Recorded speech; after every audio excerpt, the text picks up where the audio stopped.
Federalist number 19, the same subject continued, by James Madison with Alexander Hamilton. The examples of ancient confederacies cited in my last paper have not exhausted the source of experimental instruction on this subject. There are existing institutions founded on a similar principle which merit particular consideration. The first which presents itself is the Germanic body. In the early days of Christianity, Germany was occupied by 7 distinct nations who had no common chief. The Franks, one of the number, having conquered the Gauls, established a kingdom which has taken its name from them. In the 9th century, Charlemagne, its warlike monarch, carried his victorious arms in every direction, and Germany became a part of his vast dominions. On the dismemberment which took place under his sons, this part was erected into a separate and independent empire. Charlemagne and his immediate descendants possessed the reality, as well as the insigns and dignity of imperial power.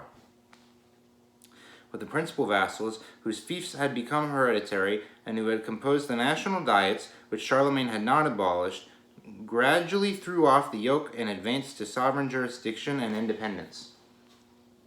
The force of imperial sovereignty was insufficient to restrain such powerful dependence, or to preserve the unity and tranquility of the empire. The most furious private wars, accompanied with every species of calamity, were carried on between the different princes and states. The imperial authority, unable to maintain the public order, declined by degrees till it was almost extinct in the anarchy, which agitated the long interval between the death of the last emperor of the Swabian and the accession of the first emperor of the Austrian lines. In the 11th century, the emperors enjoyed full sovereignty. In the 15th, they had little more than the symbols and decorations of power. Out of this feudal system, which has itself many of the important features of a confederacy, has grown the federal system which constitutes the Germanic Empire. Its powers are vested in a diet representing the component members of a confederacy, and the emperor, who is an executive magistrate, with a negative on the decrees of the diet, and in the imperial chamber and the Aulic Council, two judiciary tribunals having supreme jurisdiction in controversies which concern the empire, or which happen among its members. The Diet possesses the general power of legislating for the empire, of making war and peace, contracting alliances, assessing quotas of troops and money, constructing fortresses, regulating coin, admitting new members, and subjecting disobedient members to the ban of the empire, by which the party is degraded from his sovereign rights and possessions forfeited. The members of the Confederacy are expressly restricted from entering into compacts prejudicial to the empire, from imposing tolls and duties on their mutual intercourse, without the consent of the emperor and diet, from altering the value of money, from doing injustice to one another, or from affording assistance or retreat to disturbers of the public peace. And the ban is denounced against such as shall violate any of these restrictions. The members of the diet, as such, are subject in all cases to be judged by the emperor and diet, and in their private capacities by the Aulic Council and imperial chamber. The prerogatives of the emperor are numerous. The most important of them are his exclusive right to make propositions to the diet, to negative its resolutions, to name ambassadors, to confer dignitaries and titles, to fill vacant electorates, to found universities, to grant privileges not injurious to the states of the empire, to receive and apply the public revenues, and generally to watch over the public safety. In certain cases, the electors form a council to him. In quality of emperor, he possesses no territory within the empire, nor receives any revenue for his support, but his revenue and dominions, in other qualities, constitute him one of the most powerful princes in Europe. From such a parade of constitutional powers and the representatives and heads of this confederacy, a natural supposition would be that it must form an exception to the general character which belongs to its kindred systems. Nothing would be farther from the reality. The fundamental principle on which it rests, that the empire is a community of sovereigns, that the diet is a representation of sovereigns, and that the laws are addressed to sovereigns, renders the empire a nerveless body, incapable of regulating its own members, insecure against external dangers, and agitated with unceasing fermentations in its own bowels.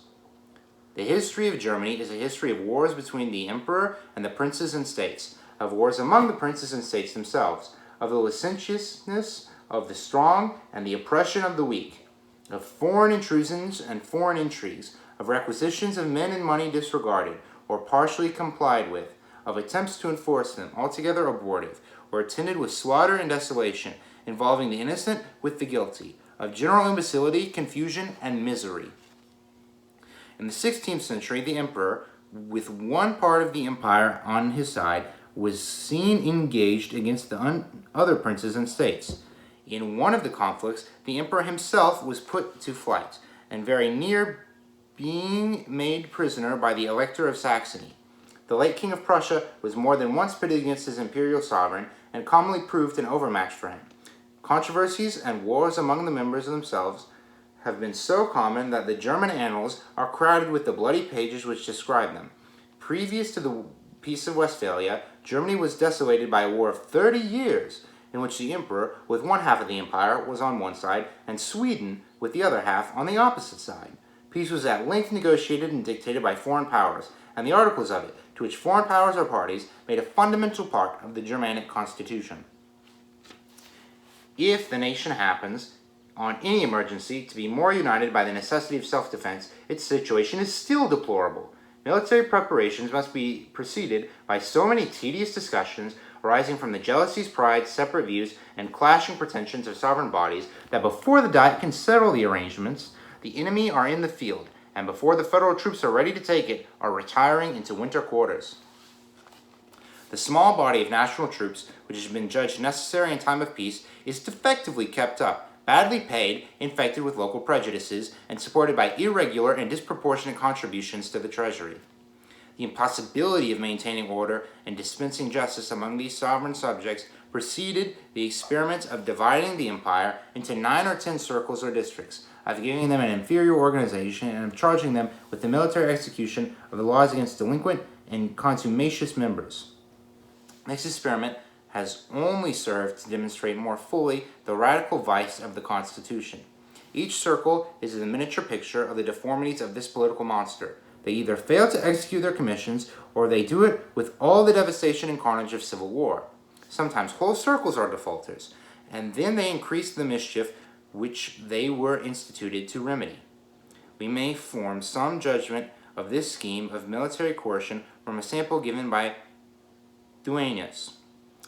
In Donauworth, a free and imperial city of the circle of Suabia, the Abbey de Sainte Croix enjoyed certain immunities which have been reserved to him. In the exercise of these, on some public occasion, outrages were committed on him by the people of the city. The consequence was that the city was put under the ban of the empire, and the Duke of Bavaria, though director of another circle, obtained an appointment to enforce it. He soon appeared before the city with a corps of 10,000 troops, and finding it a fit occasion, as he had secretly intended from the beginning, to revive an antiquated claim on the pretext of his ancestors, had suffered the place to be dismembered from his territory. He took possession of it in his own name, disarmed and punished the inhabitants, and re-annexed the city into his domains. It may be asked, perhaps, what has so long kept this disjointed machine from falling entirely to pieces? The answer is obvious. The weakness of most of the members who are unwilling to expose themselves to the mercies of foreign powers. The weakness of most of the principal members compared with the formidable powers all around them, the vast weight and influence which the emperor derives from his separate and hereditary dominions, and the interest he feels in preserving a system with which his family pride is connected, and which constitutes him the first prince in Europe. These causes support a feeble and precarious union, whilst the repellent quality incident to the nature of sovereignty, and which time continually strengthens, prevents any reform whatever founded on a proper consolidation. Nor is it to be imagined, if this obstacle could be surmounted, that the neighboring powers would suffer a revolution to take place, which would give to the empire the force and preeminence to which it is entitled. Foreign nations have long considered themselves as interested in the changes made by events in this constitution, and have on various occasions betrayed their policy of perpetuating its anarchy and weakness. If more direct examples were wanting, Poland, as a government over local sovereigns, might not improperly be taken notice of, nor could any proof more striking be given of the calamities flowing from such institutions. Equally unfit for self-government and self-defense, it has long been at the mercy of its powerful neighbors, who have lately had the mercy to disburden it of 1/3 of its people and territories. The connection among the Swiss cantons scarcely amounts to a confederacy, though it is sometimes cited as an instance of the stability of such institutions. They have no common treasury, no common troops even in war, no common coin, no common judiciary, nor any other common mark of sovereignty.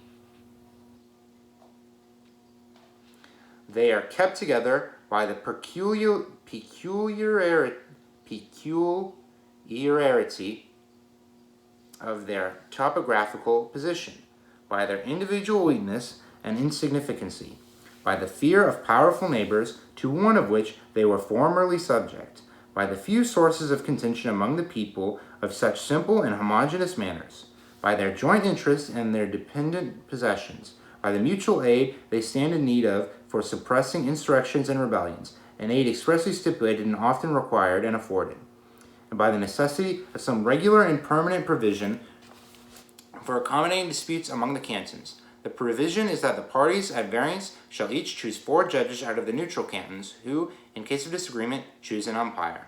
This tribunal, under an oath of impartiality, pronounces definitive sentence, which all the cantons are bound to enforce. The competency of this regulation may be estimated by a clause of their treaty of 1683 with Victor Amadeus of Savoy, in which he obliges himself to interpose as mediator in disputes between the cantons, and to employ force, if necessary, against the contumacious party.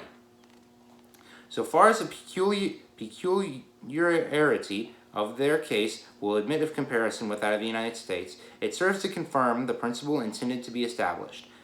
Whatever efficacy the Union may have had in ordinary cases, it appears that the moment a cause of difference sprang up capable of trying to its strength, it failed.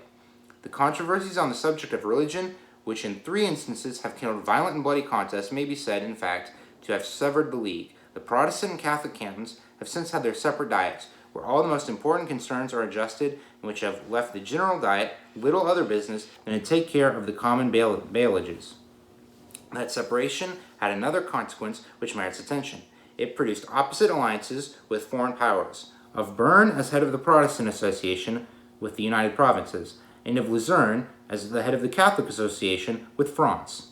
Publius.